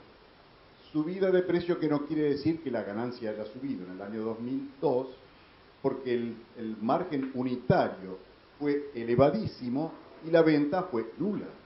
Los gastos fijos, que son las cosas que más importan a las empresas con alta concentración, siguieron teniendo un peso extraordinario y la pérdida fue escandalosa. La ganancia futura estaba allí, pero el primer año no lo fue. Entonces, lo que es importante es, digamos, acá analizar, creo yo, cuáles fueron las causas principales del segundo periodo, que tiene completamente características distintas de la primera. El segundo periodo es 2006 en adelante, es decir, cuando INDEC lo miente y que realmente tratamos de explicar. ¿Por qué? Porque ustedes, ¿por qué digo que es importante? Porque ustedes al final del artículo dan recomendaciones de política económica para controlar la inflación. Y dan resultados de política económica para controlar la inflación tomando como pivote lo que pasó en el año 2002, porque después de ahí en adelante, si ustedes pivotean en el año 2006, no hay cambio dentro del sector industrial, entre ramas de alta concentración y las demás. Más aún, en 2006 en adelante, los precios de los productos industriales crecen menos que los precios de los productos agrarios. Acá está, hasta el 2012, lo pueden ver, la relación entre un precio y otro sigue bajando. Es decir, en todo este periodo, por la inflación importada del incremento de los commodities y por otras razones, es el precio de los productos agrarios el que más crece. Sin embargo, digamos, la explicación de las recetas de política económica a partir de esto pueden ser insuficientes porque allí no se han desarrollado, en mi opinión, los otros elementos que sí son importantes para la inflación en este periodo. A diferencia del periodo anterior, aquí en este segundo periodo, que es bien diferenciado, por ejemplo, para tomar una idea, recuerden que a junio de 2006 el precio de la soja era $196 y ayer fue 514. Así que como para tener una idea de cuál es la incidencia en el elemento principal. Lo que importa en este periodo, ¿sí? En este periodo es que los elementos fundamentales en la determinación de la inflación están, por un lado, estructuralmente, en las empresas grandes que tienen la primera capacidad, por otro lado, en los sindicatos, que son la voz organizada del movimiento obrero, y entre los dos hacen la puja distributiva. Sin embargo, este es un tango en donde se necesitan más de dos para bailar. En la Argentina, además, existen otros dos elementos. Uno es el que mencionó Alejandro, el de inflación por expectativa, que es uno de los elementos que desarrolla Aldo Ferrer, y que hace de que el zapatero, el que limpia autos y cual cosa, sube tanto o más que un sector concentrado. Y el cuarto es la deliberada acción del gobierno nacional que se ha propuesto incrementar los salarios reales y lo ha logrado en el intento, pero el precio que ha pagado es la inflación. No puede ser que sea gorda y que no pese. Eso es lo que le ha pasado. Si es el resultado de una acción deliberada, en donde con baja desocupación, con incremento acelerado de la producción industrial y con bajo nivel de inversión, como ustedes bien lo manejan, porque el 24% de inversión que tiene el país, que es el más alto en los últimos 30 años, es escaso para un desarrollo del 7,5% anual. Eso determina un nivel de inflación más alto, pero es en esa dinámica de estos 4 o 5 elementos donde creo que la pintura tiene un poco más de color que explicarlo por el grado de concentración, porque concentración hay en todo el mundo. Sindicatos fuertes hay en algunos, pero los dos únicos países en toda Latinoamérica que tienen inflación alta son Venezuela y Argentina. Entonces tiene que haber algo deliberado en alguien, es la política. Es la política lo que ha buscado, en un deliberado intento del crecimiento de los salarios reales, cambiar las cosas, y lo ha logrado. Pero el costo de ello es que para cada 3 o 4 puntos de incremento del salario real hay que comerse 5 o 6 puntos de inflación. Resultado, tenemos una inflación del 20% con un incremento anual del 2 o 3% de los salarios reales. Y ese creo que es una visión más comprensiva para entender este fenómeno, porque de lo contrario, la receta queda exclusivamente en tratar de frenar los monopolios. Los monopolios hay que frenarlos cuando hay inflación y cuando no la hay, porque la característica del monopolio es que tiene una tasa de ganancia muy superior a la media, tomando del conjunto de la población los excesos. Sí. Quedan 3 anotados todavía, así que tanto a los expositores como a 4 anotados. Sí. Acá, vos habías pedido. Sí.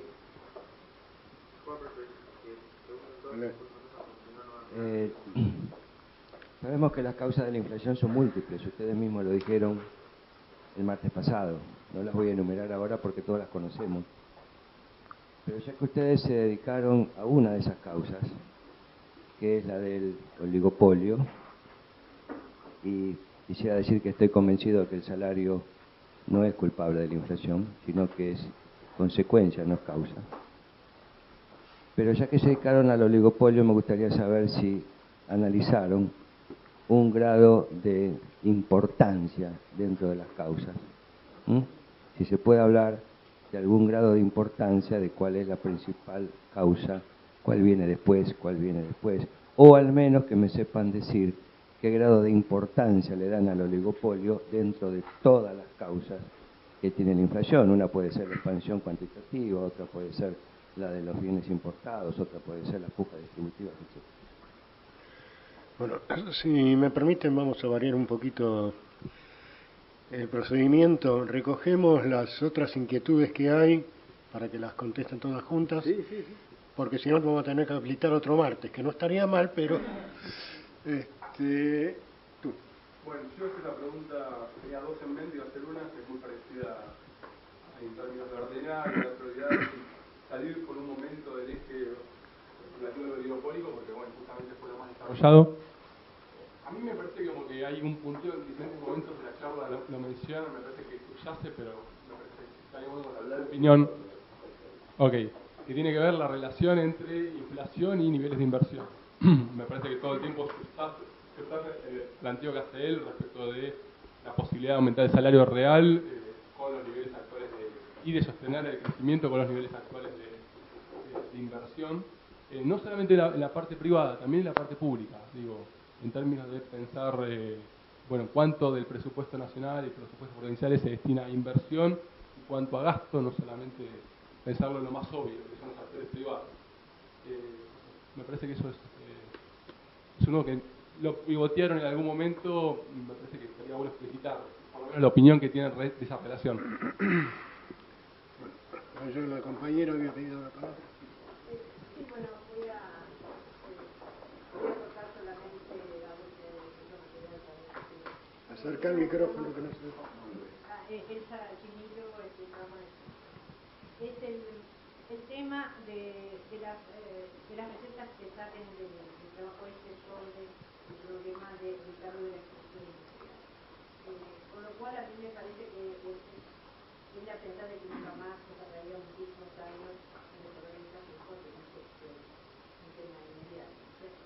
Pero además, uno siempre hace comparaciones y decimos, por ejemplo, en nuestro país lo hacemos en la historia pasada.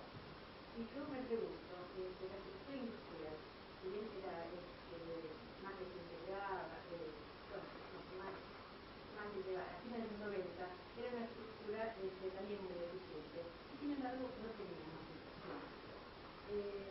Digamos, hay que tener respuestas también considerando los distintos elementos. Me parecería ser la única parte. Y la otra salvedad es que cuando estábamos hablando de inflación, yo no creo que estamos hablando de inflación desde el punto de vista de que estamos hablando de inflación de los precios de mayoristas. Y en el caso de ser mayorista, el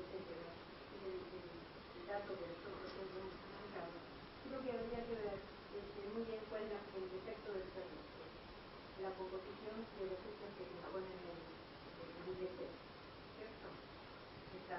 Viene de origen primario muy pocos, verduras, especialmente, están los bienes industriales y después tenemos un componente mundial de servicios. Y la tercera cosa que termino es que cuando uno habla, digamos, de las transferencias de ingresos intra-acciones de capital, necesariamente supone que están en una misma cadena productiva.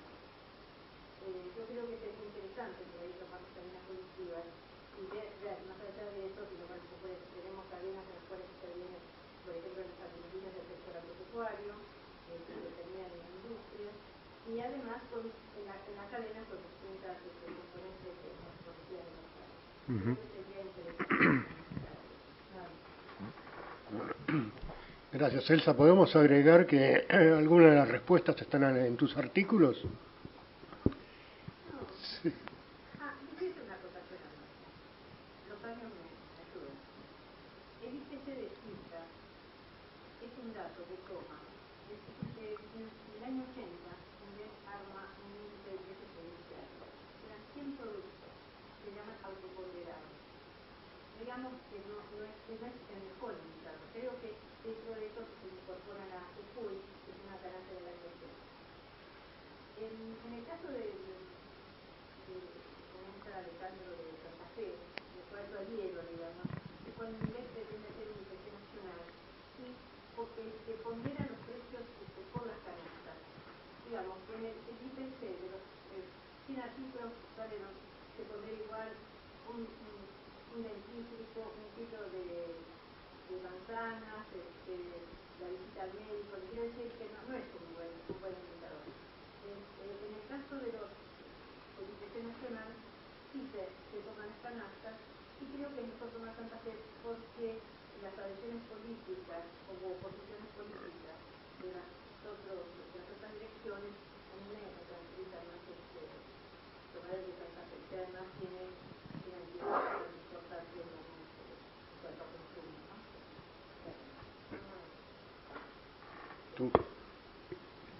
se me olvidó de alguien. Bueno, buenas noches. Yo soy Pedro Bucetti y pertenezco no al ámbito académico, sino a una asociación de usuarios y consumidores. Estoy acá con otro compañero, Claudio Boada, que pertenece a la Unión de Usuarios y Consumidores. O sea, somos dos entidades de usuarios y consumidores que estamos preocupados por el tema de hace mucho tiempo, el tema de la concentración económica, los oligopolios y la inflación. Y si bien no es el objeto de esta charla ni del trabajo, ustedes hablan de la concentración y los oligopolios en el sector industrial, nosotros quisiéramos por lo menos tocar el tema o mencionar el tema, sobre todo teniendo en cuenta el dato que se dio acá de que los precios mayoristas se incrementaron un 13% y evidentemente hay una fuerte distorsión en el nivel de precios minoristas.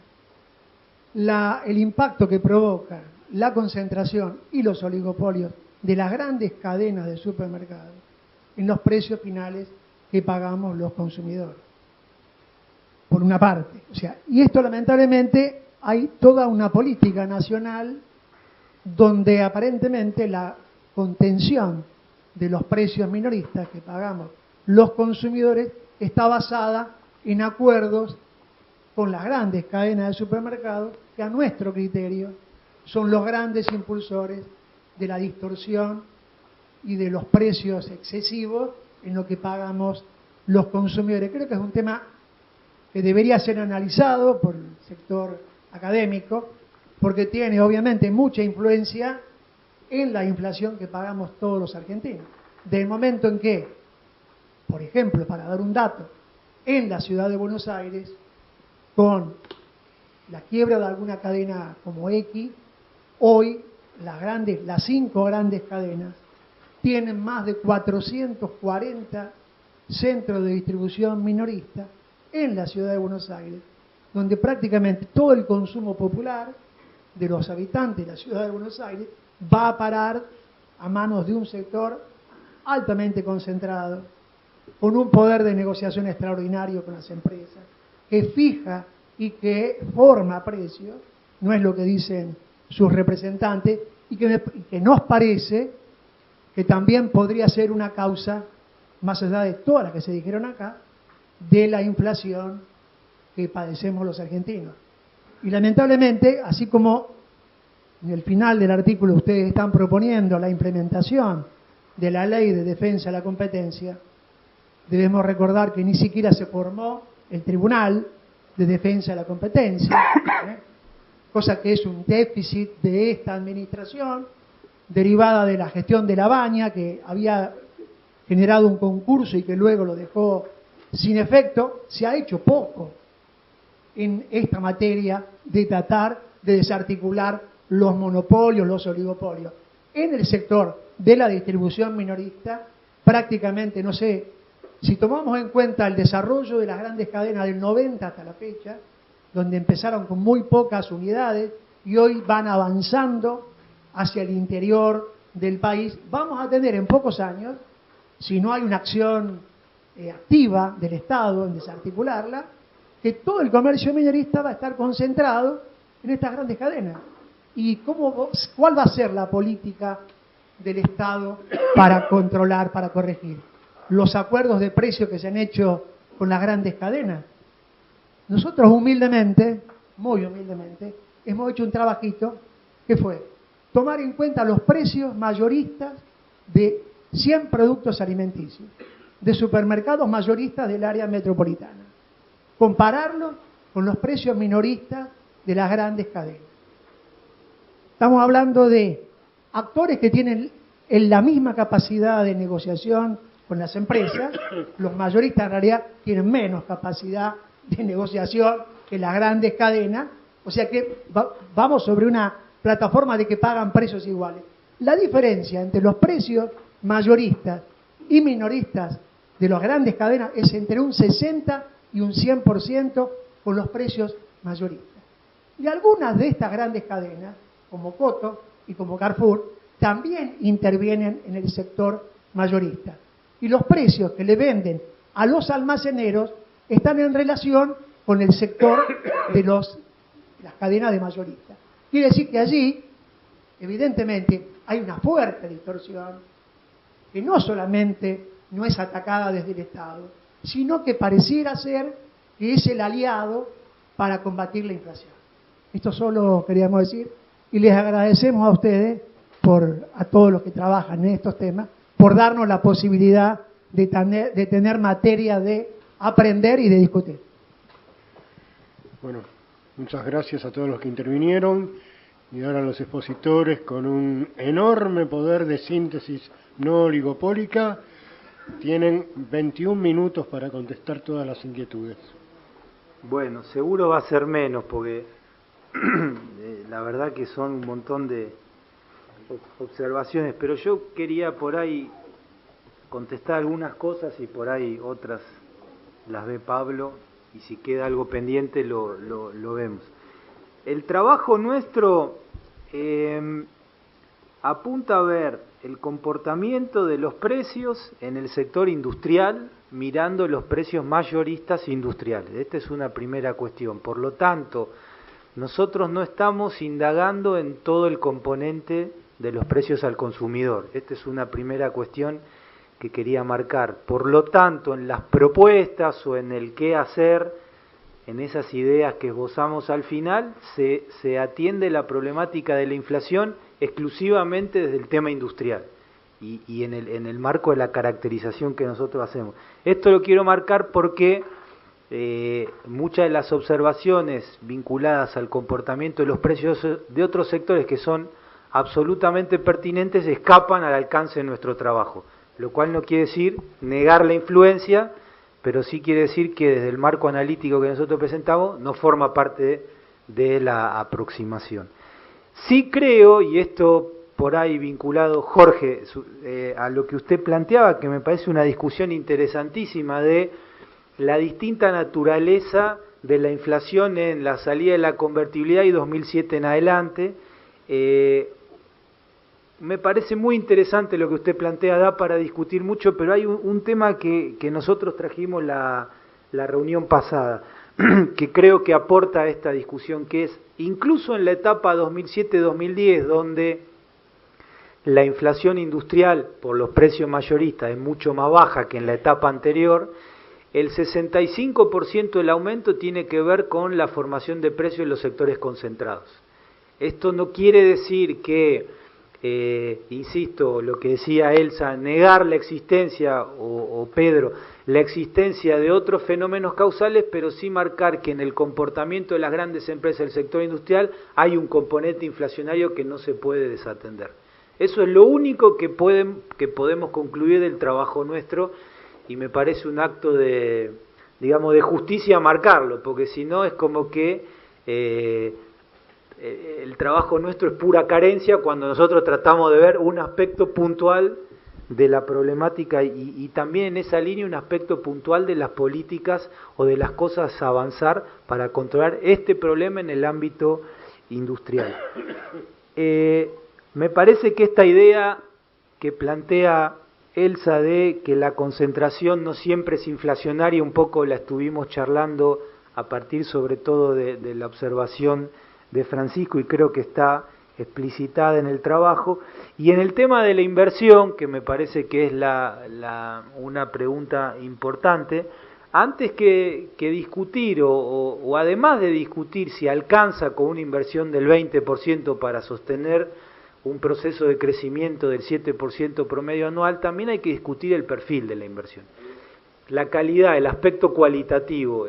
Yo ahí no comparto mucho el enfoque de desatender la realidad de la masa crítica existente en el sector de bienes de capital. Me parece que es un tema para charlar que amerita hasta otra mesa por ahí de discusión. Pero lo cierto es que cuando vos analizás el perfil de lo que se invirtió en el ámbito industrial, en la medida en que hubo muy poca política industrial y la poca política que hubo tendió a reforzar la estructura industrial que acabamos de ver, esa inversión lo que contribuye es a reforzar el statu quo heredado de la etapa anterior, a pesar de que creo que todos coincidimos que creció la industria, cualitativamente esta idea de la ausencia de cambio estructural. Y eso lo quiero vincular con la última cuestión, que es ¿qué límites estructurales impone este perfil de especialización industrial? Y esa me parece que es una pregunta que hay que hacerse a la hora de discutir por el perfil de la inversión y por lo tanto por el perfil de los instrumentos que supuestamente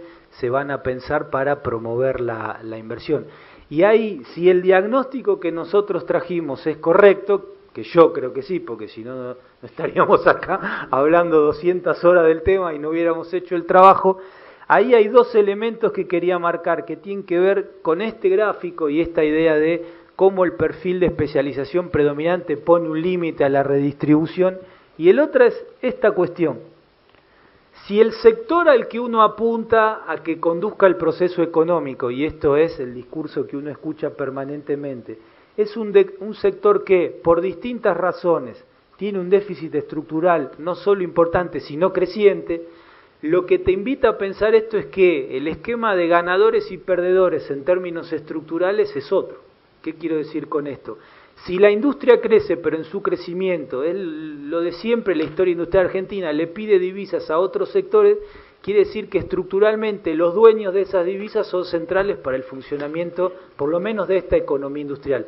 Y esto te replantea la discusión del perfil productivo, porque tiene que ver con no solo avanzar hacia romper estos límites estructurales, sino también, y me parece esa es la cuestión de fondo, empezar a erosionar el poder de veto que tienen los generadores de divisas en la Argentina.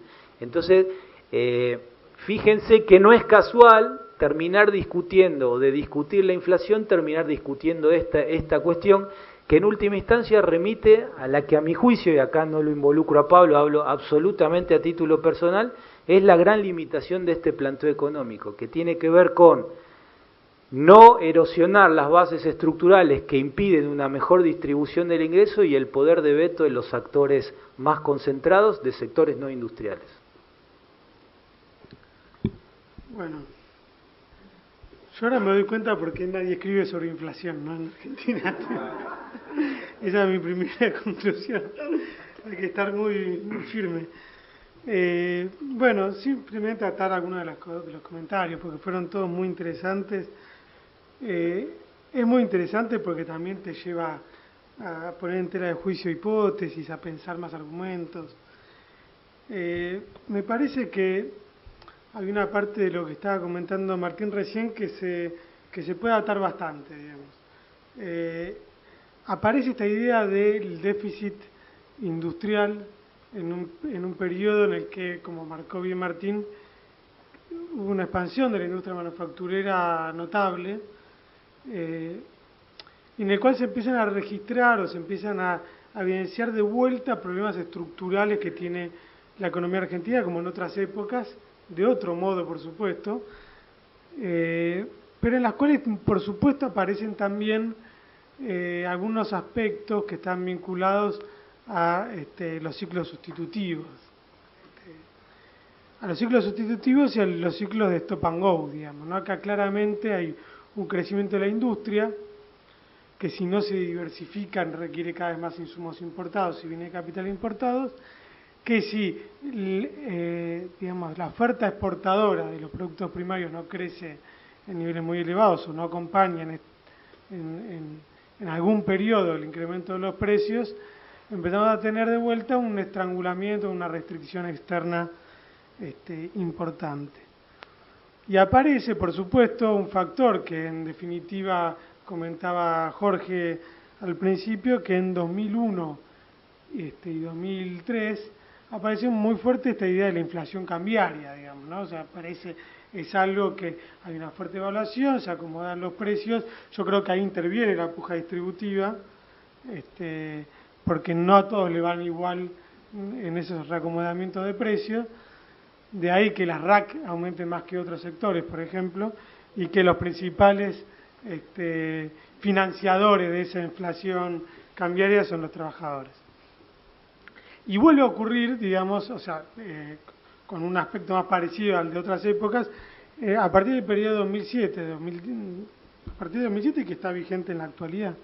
Hay distintos factores que llevan a que esta suerte de que parece, digamos, otro tema, ¿no? Porque cuando uno habla de cambio estructural no está necesariamente refiriéndose a un proceso inflacionario, lo comentaba Elsa al principio, y me parece absolutamente válido, no necesariamente una ausencia de cambio estructural lleva a un proceso inflacionario.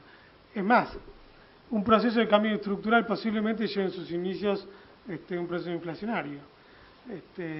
Seguramente montar nuevas fábricas y nuevos sectores requieran de justamente insumos y bienes de capital importados. Me parece que en este sentido, y acá ato un factor más, que era el tema que comentaban de la inversión, que me parece no menor, porque nosotros lo que descubrimos y lo que venimos viendo desde varios trabajos es que hay una tasa de ganancia muy elevada en la postconvertibilidad, que es principalmente apropiada por el sector oligopólico, que no está volcada no es directamente proporcional su canalización a la ampliación de las capacidades productivas, y esto no necesariamente trae problemas de oferta. Lo que sí trae problemas, me parece, es de no diversificación de la matriz productiva, que es necesario para solucionar. Acá es cuando me parece que es interesante, porque se atan o aparece algo que es muy importante, me parece, en los análisis económicos, que es la interdependencia de todas las variables. Nosotros no podemos pensar a la inflación desde ni siquiera desde un punto de vista unicausal, pero mucho menos desde un punto de vista en el que no se jueguen otras variables que no necesariamente llevan a un proceso inflacionario, pero que son parte de un mismo problema. Me parece que el trabajo que nosotros hicimos, que en realidad es un trabajo que yo creo que forma parte de una línea de investigación que venimos desarrollando en el área de economía y tecnología de Flaxo, pero que también forma parte de investigaciones que vienen haciendo cuando nosotros creo que casi ni existíamos, o yo por lo menos, porque Martín es un poco más grande, pero que me parece que contribuyen de alguna manera a pensar estas interdependencias que en definitiva son los grandes desafíos que me parece que tiene la economía argentina a la hora de pensar cuáles son las posibilidades de cambiar la forma de inserción que tiene Argentina en el plano internacional, y cuáles son las posibilidades, no menores, digamos, desafíos sumamente complejos, de cambiar la estructura productiva. Nosotros terminamos el artículo de Realidad Económica citando a un comentario que había hecho Daniel Aspiazu en una de sus últimas intervenciones sobre estos temas, que era que precisamente es mucho más riesgoso, a pesar de lo sumamente complejo, es mucho más riesgoso no hacerlo que intentar hacerlo. Porque si uno no lo hace, termina fortaleciendo la centralidad estructural que tiene el capital oligopólico del poder económico, que no tiene intereses, por lo menos no tiene los mismos intereses nacionales de cambiar la matriz productiva y de desarrollar la industria nacional. Y me parece que en ese sentido es muy importante, digamos, lo que nosotros planteamos en términos de las políticas o las recetas, en un sentido no solo desde el punto de vista de la inflación, sino desde el punto de vista más integral de la industria. Quería terminar con eso, no sé si comentaría más. Bueno, muchas gracias.